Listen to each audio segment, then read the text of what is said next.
Viewers, तो आपने video को एंड तक देखना है, कहीं से स्किप नहीं करना है, क्योंकि कोई चीज़ आपसे मिस ना हो जाए। एक एक चीज़ का मेरे कज़न जो है ना वो आपको बताएंगे। अस्सलाम वालेकुम फ्रेंड्स, उम्मीद करता हूँ सब खैरियत से होंगे। मैं हूँ रज़ा अली और आप देख रहे हैं रज़ा अली फैंस यूट्यूब चैनल। जैसा कि आपको पता है, मैं अपना ट्रैवलिंग का एक्सपीरियंस आपसे शेयर करता हूँ और वीज़ा का एक्सपीरियंस शेयर करता हूँ। अपना और अपने जो अजीज़ हैं उन सब का एक्सपीरियंस आपसे शेयर करता हूँ। सुनी सुनाई बात नहीं आपको बताता। और आज की जो वीडियो है उसमें ये थंबनेल आपने देखा, फ्री वर्क परमिट जर्मनी का।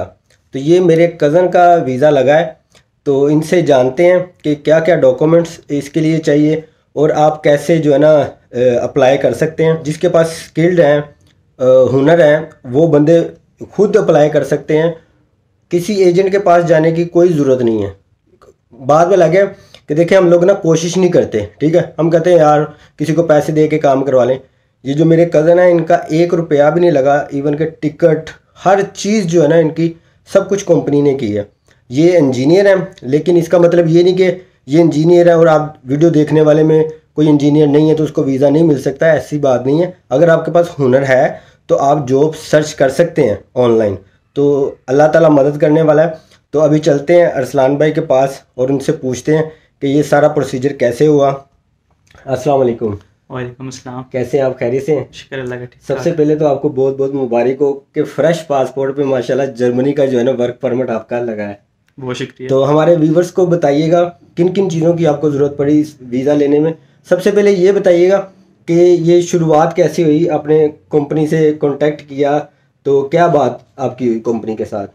अच्छा, सबसे पहले बताता चलूँ कि मैं फ्रीलांसर हूँ और मैं ऑनलाइन काम कर रहा था एक क्लाइंट के लिए। आपको पता होगा आजकल बहुत से लोग जो कि सॉफ्टवेयर इंजीनियर्स होते हैं वो फ्रीलांसिंग वगैरह करते रहते हैं। बिल्कुल। तो जिस क्लाइंट के लिए मैं काम करता था वो जर्मनी से था। तो उसने ही मुझे ऑफ़र किया कि आप यहाँ पे जर्मनी आकर काम करना चाहेंगे। तो उसमें मैंने कहा जी मैं यहाँ पे आना चाहूँगा। तो उसके बाद जो है ये जो मेरा प्रोसेस है सारा स्टार्ट हुआ था। इससे पहले मेरा, जिस तरह के भाई ने बताया कि बिल्कुल फ्रेश पासपोर्ट है, कोई एक्सपीरियंस नहीं है, ना मैंने कभी आज तक मुल्क से बाहर फ़्लाइट ली है, सिर्फ मुल्क के अंदर ही मैं घूमा हूँ। तो ये मेरा बिल्कुल सबसे पहला वीज़ा था और जो कि जर्मनी का लगा। अच्छा, तो अभी उनसे जो आपकी बात हुई थी कि उन्होंने आपको कहा था कि इधर आना है, या आपने उनको कहा था कि भाई मैंने जो है ना वीज़ा अप्लाई, मैं उधर आके भी आपका काम कर सकता हूँ? अच्छा, इसमें यह था कि उन्होंने खुद मुझसे पूछा था। यानी कि अक्सर आजकल होता है कि जो सॉफ्टवेयर इंजीनियर्स हैं वो रिमोट वर्किंग करते रहते हैं, घर बैठ के काम करते रहते हैं। तो अभी भी हमारी कंपनी में बहुत से लोग ऐसे हैं जो कि अपने अपने मुल्कों से, कोई मलेशिया से बैठ के काम कर रहा है, कोई कोसोवो से बैठ के काम कर रहा है।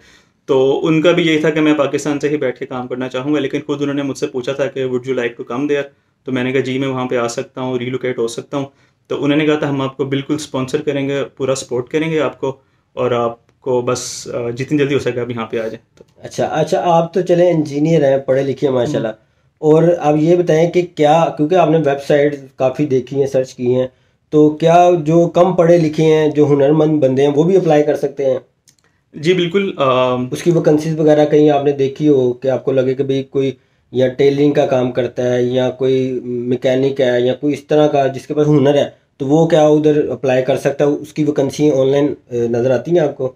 जी बिल्कुल, अभी जो उनका नया एक्ट आया है जिसका नाम है स्किल्ड वर्कर्स इमिग्रेशन एक्ट, जो कि इस साल मार्च में उन्होंने नाफिज़ किया है। उसकी वजह यही है कि जर्मनी में, सॉरी पूरे यूरोप के अंदर उनको 1 मिलियन जो है ना वर्कर दरकार हैं। अच्छा, 10 ज़रूरत लाख है। वर्कर्स जी। तो उसमें हर तरह के वर्कर्स दरकार हैं। सिर्फ आपने ये करना है कि आपने वहाँ पर एक एम्प्लॉय ढूंढना है जो कि आपको स्पॉन्सर वगैरह कर सके, और या जितने भी आपके डॉक्यूमेंट्स वगैरह वहाँ से आपके बनवा सके।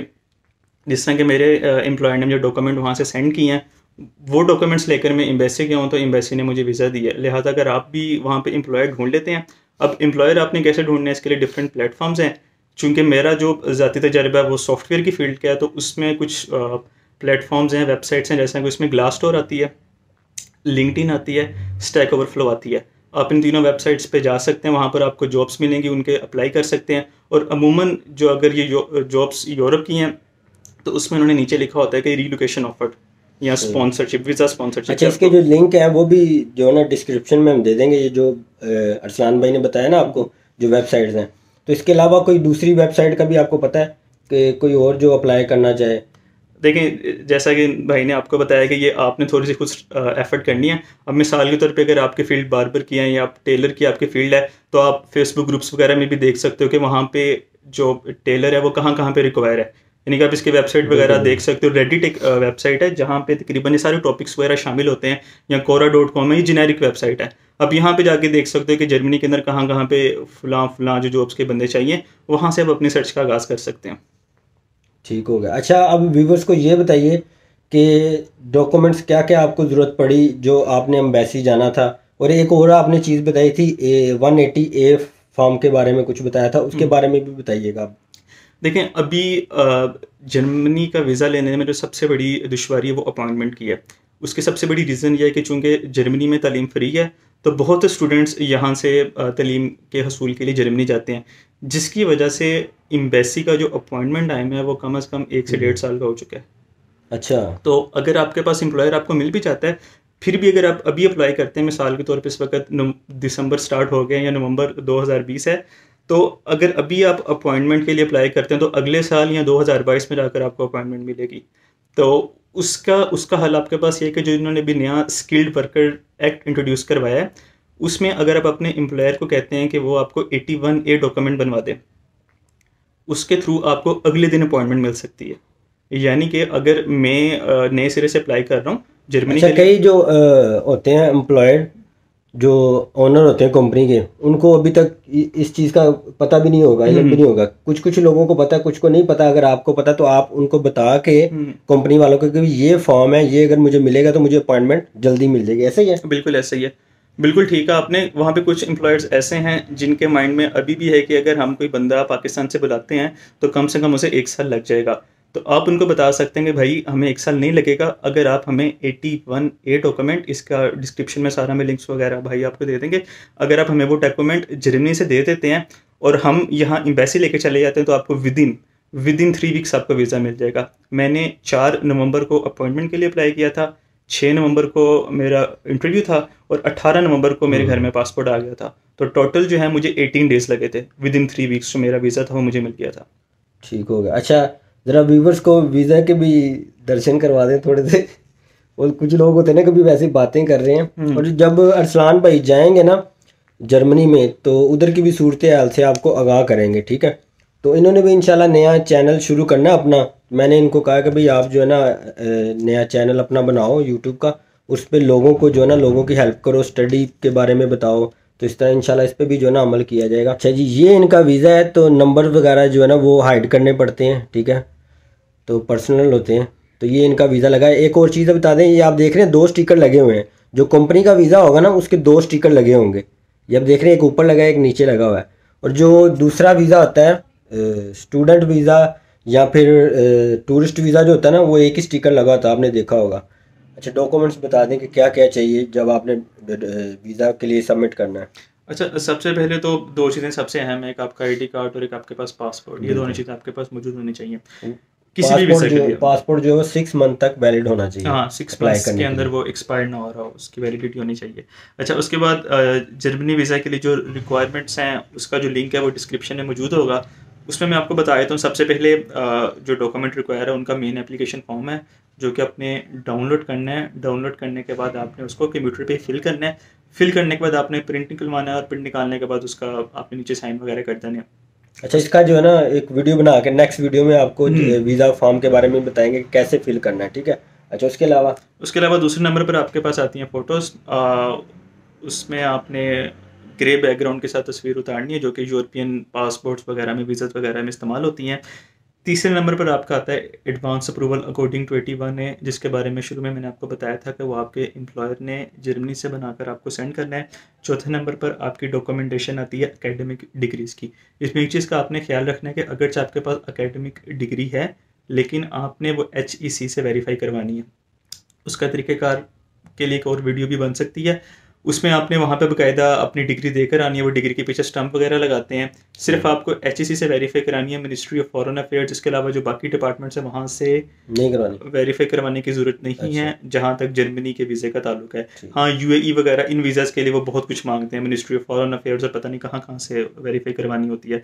उसके बाद जो रिक्वायरमेंट आती है नंबर 5 पे, जर्मन लैंग्वेज प्रोफिशिएंसी आती है, जो कि अमूमी तौर पर वर्क वीज़ा में रिक्वायर नहीं होती, क्योंकि आपके पास डिग्री है। डिग्री आपने चूंकि अंग्रेजी ज़बान में की है, इंग्लिश में किया, तो आपकी वहाँ पे चल जाती है। नंबर 6 पे आपके पास आता है पासपोर्ट कॉपीज़, पेज 1 और पेज 2, इन दोनों की आपको कॉपीज़ चाहिए। नंबर 7 पे आईडी कार्ड कॉपी। उसके बाद नंबर 8 पे आता है वैलिड हेल्थ इंश्योरेंस। इसकी लिस्ट उन्होंने जर्मनी एम्बेसी वालों ने अपने साइट पे दी हुई है, पाकिस्तान की जितनी भी कंपनीज जिनकी ट्रैवल हेल्थ इंश्योरेंस जर्मनी में काबिल कबूल है, उसमें आपने ऐसी इंश्योरेंस करवानी है जो कि सारा शेंजन एरिया कवर करे, और उसकी जो मालियत है वो 30,000 यूरो या डॉलर्स के अंदर $50,000, वो अमूमी तौर पे 15 से 20-25 हज़ार में पाकिस्तान में बन जाती है। उसमें जुबली इंश्योरेंस का भी नाम आता है, इस तरह सऊदी पाक कंपनी इंश्योरेंस की उसका भी उसमें नाम आता है। उसके बाद आपका आता है 9वें नंबर पर information about any previous visa refusals. अक्सर लोग होते हैं जिन्होंने दूसरे मुल्कों में अप्लाई किया लेकिन उनका वीज़ा रिजेक्ट हो गया, तो आपने वहाँ पे लिखना है कि हमारा वीज़ा रिजेक्ट हुआ, उसकी फलां रीज़न थी, वो आपने उसको एक्सप्लेन नहीं हो तो मसला नहीं है, वो आपने डॉक्यूमेंट खाली छोड़ देना। उसके बाद जो नंबर 10 और 11 पे डॉक्यूमेंट्स आते हैं वो जस्ट एक हलफनामा होता है, इंग्लिश में, उर्दू में, जर्मन लैंग्वेज में। उसमें आप ये बता रहे होते हो कि मेरी जो इन्फॉर्मेशन है वो मेरी ज़ाती मालूमात के मुताबिक बिल्कुल ठीक है, और अगर वो गलत होती है तो आप मुझे बैन कर सकते हो या मेरा दाखिला अपने मुल्क के अंदर आप रोक सकते हो। एक गलती लोग यहाँ पे ये करते हैं, चूँकि कराची में जो जर्मन कौंसलेट है वहाँ पे अपॉइंटमेंट जल्दी मिल जाती है, तो लोग क्या करते हैं, लोग जैली बनवा के कराची का डॉक्यूमेंट्स बनवा के वहाँ चले जाते हैं, और अक्सर मैंने देखा वो बैन हो जाते हैं, फिर उसके बाद उनको जर्मनी जो अपने मुल्क में दाखिला नहीं देता। अगर आपका डोमिसाइल पंजाब का है तो आपने हमेशा इस्लामाबाद एम्बेसी जाना है, और अगर आप सिंध के रहने वाले हैं, बलूचिस्तान के रहने वाले हैं, तो आप कराची का जो कौंसलेट है वहाँ से आप रब्ता कर सकते हैं। चूँकि इसमें आपने साइन किए होते हैं तो फिर वो अदालत में भी, यानी कि कल को केस ले जाएंगे तो अदालत यही कहेगी कि आपने तो खुद यहाँ पे साइन किए थे कि आप अगर मेरी इन्फॉर्मेशन गलत है तो मेरा दाखिला रोक सकते हैं।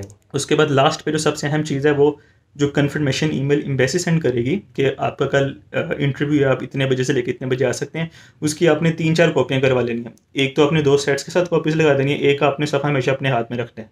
अब जब वहाँ पे जाते हैं, गाड़ी करवाते हैं, जो आपको शटल सर्विस करवाते हैं जो आपको एम्बेसी छोड़ के आती है, क्योंकि इस्लामाबाद में पूरा एक डिप्लोमेटिक इनक्लेव है जिसके अंदर 45 एम्बेसीज हैं, उसमें ऑस्ट्रेलिया, उसमें अमेरिका, उसमें ब्रिटिश हाई कमीशन है, तो अब पैदल आप नहीं जा सकते, आपको गाड़ी लेनी पड़ती है। तो उसके लिए भी वो आपको कंफर्मेशन ईमेल अगर आप उनको दिखाएंगे तो वो आपको अंदर एंट्री देंगे, चाहे आपने किसी भी एम्बेसी में जाना है। तो कुल मिला के टोटल 12 डॉक्यूमेंट्स है जो कि अमूमी तौर पे सब रिक्वायर नहीं होते, जैसा कि वीज़ा रिफ्यूज़ल अगर आपका नहीं हुआ तो आपने उसमें कोई भी चीज़ ऐड नहीं करनी। जैसा कि मैंने बताया कि मुकम्मल 12 डॉक्यूमेंट्स नहीं चाहिए होते, अक्सर इनमें से ऑप्शनल है, जिस तरह जर्मन लैंग्वेज प्रोफिशिएंसी है वो आपको नहीं रिक्वायर अगर आपके पास अच्छी डिग्री है, और अगर आपको कहीं पे प्रीवियस वीज़ा रिफ्यूज़ हुआ नहीं हुआ तो आपने उसमें कोई भी चीज़ मेंशन नहीं करनी, तो कोई इतना मोटा सेट नहीं बनता, बाज़ औक़ात 8-9 डॉक्यूमेंट से भी आपका काम बन जाता है। अच्छा, ये सारे डॉक्यूमेंट्स लेके आपने जब आपकी अपॉइंटमेंट है उस दिन आपने जाना है जी। तो अरसलान भाई ये बताइएगा कि आपसे इंटरव्यू क्या हुआ था? अच्छा, चूँकि मेरा जो वर्क वीज़ा था वो 81A एडवांस अप्रूवल के अकॉर्डिंग था, तो सबसे पहला सवाल उन्होंने मुझे ये किया था कि भाई आपका ओरिजिनल डॉक्यूमेंट कहाँ पे है, फोटो कापी नहीं, ओरिजिनल। तो जैसे मैंने उनको दिया तो उन्होंने कहा ठीक है, ये डॉक्यूमेंट बिल्कुल ठीक है, बैठे हम आपको दोबारा बुलाते हैं। और चूँकि डॉक्यूमेंट काफ़ी स्ट्रॉन्ग है तो उसके बाद बिल्कुल जेनेरिक क्वेश्चन हुए थे कि आप जर्मनी को जाना चाहते हैं, बर्लिन को जाना चाहते हैं, तो आप उसमें कुछ भी जवाब दे सकते हैं। उनका कल्चर अच्छा है, उनकी हिस्ट्री ज़्यादा है, वहाँ पे जो लिविंग स्टाइल है वो बहुत बेहतरीन है, आपका गाड़ियाँ वहाँ पर आपको आसानी से मिल जाती हैं, दस्तयाब हो जाती हैं, तो आप ये रीजंस वगैरह दे सकते हैं। बाकी इसके अलावा उन्होंने कोई टफ क्वेश्चन आपसे नहीं किया था। मैंने उनसे पूछा भी था कि मेरा वीज़ा कब तक आ जाएगा, तो उन्होंने कहा था 3 वीक्स में हम आपका पासपोर्ट आपको रिटर्न कर देंगे। अमूमी तौर पे इंटरव्यू आपका 15 मिनट का भी हो सकता है, 20 मिनट का भी हो सकता है, हाफ एन आवर का भी हो सकता है, और वहाँ पर वो आपसे 500 रुपये की फ़ीस लेते हैं, इसलिए कि आपका पासपोर्ट कोरियर के थ्रू घर भिजवा सकें। तो आपका घर आया था? जी, मेरा घर अमूमी तौर पे घर ही आता है। हाँ, और जब सारा कुछ आप करवा देंगे उसके बाद वो आपको एक इनवॉइस देते हैं,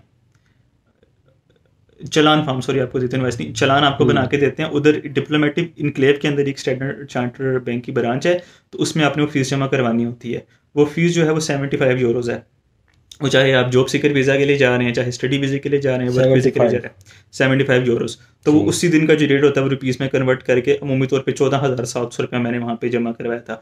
वो जब आपका इंटरव्यू हो जाएगा तो जिस गाड़ी पे आप आए होंगे आपने उस बंदे को कॉल करनी है, वो दोबारा गाड़ी आपको लेने के लिए आएगी, या अगर आप बस पे आए थे तो बस वापस आपको जब रास्ते में उधर छोड़ के आएगी बैंक में, वो आपने वहाँ पे जमा करानी है। अब आपका एम्बेसी से कोई ताल्लुक नहीं, वो बैंक अलग है, वो बैंक ऑटोमेटिकली एम्बेसी को इन्फॉर्म कर देगा। वर्क परमिट के लिए आपने एम्बेसी में क्या क्या लेके जाना होता है? अच्छा, इसमें सबसे पहले एक ये चीज़ ऐड करता चलूँ मैं कि इसमें आपको बिल्कुल भी एजेंट की ज़रूरत नहीं है। तमाम डॉक्यूमेंट्स जितने भी है वो एम्बेसी की वेबसाइट पे अवेलेबल हैं, जिनको आप फ्री ऑफ कॉस्ट डाउनलोड कर सकते हो।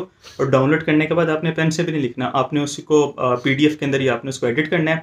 एडिट करने के बाद उनका प्रिंट निकलवा लेना, उनकी 2 कॉपीज़ आपने तैयार कर लेनी है।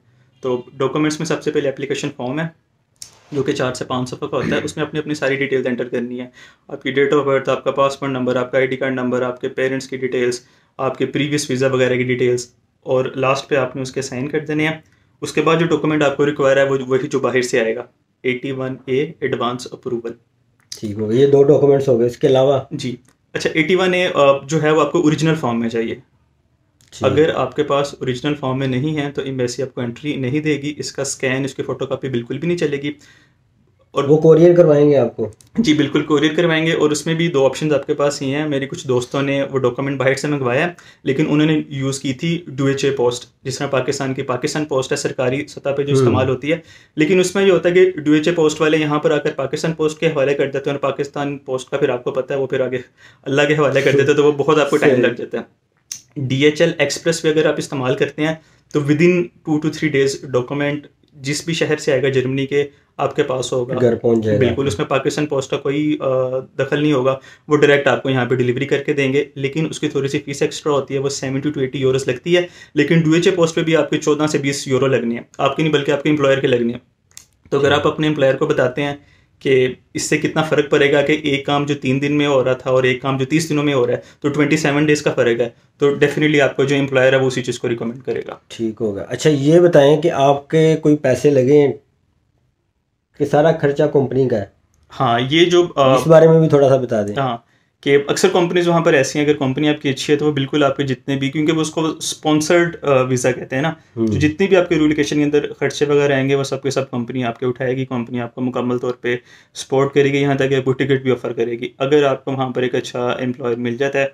और मुझे उम्मीद है कि वीडियो देखने के बाद आपको लास्ट में मिलेगा इंशाल्लाह। इंसान हिम्मत करे तो क्या नहीं हो सकता। बिल्कुल। व्यूअर्स, तो वीज़ा एप्लीकेशन फॉर्म कैसे फिल करना है वो उसका आपको नेक्स्ट वीडियो में बताएं, क्योंकि वीडियो बहुत लंबी हो गई है तो लोग जो है ना बोर हो जाते हैं। तो नेक्स्ट वीडियो में मिलते हैं, अब तक के लिए मुझे इजाज़त दें। अपना और अपने प्यारों का बहुत सा ख्याल रखिएगा। दुआ है कि अल्लाह पाक सबके माल, जान, औलाद, इज़्ज़त, आबरू की हिफाजत फरमाए। अल्लाह पाक हम सबको ईमान और सेहत वाली ज़िंदगी अता फरमाए। अल्लाह हाफिज़।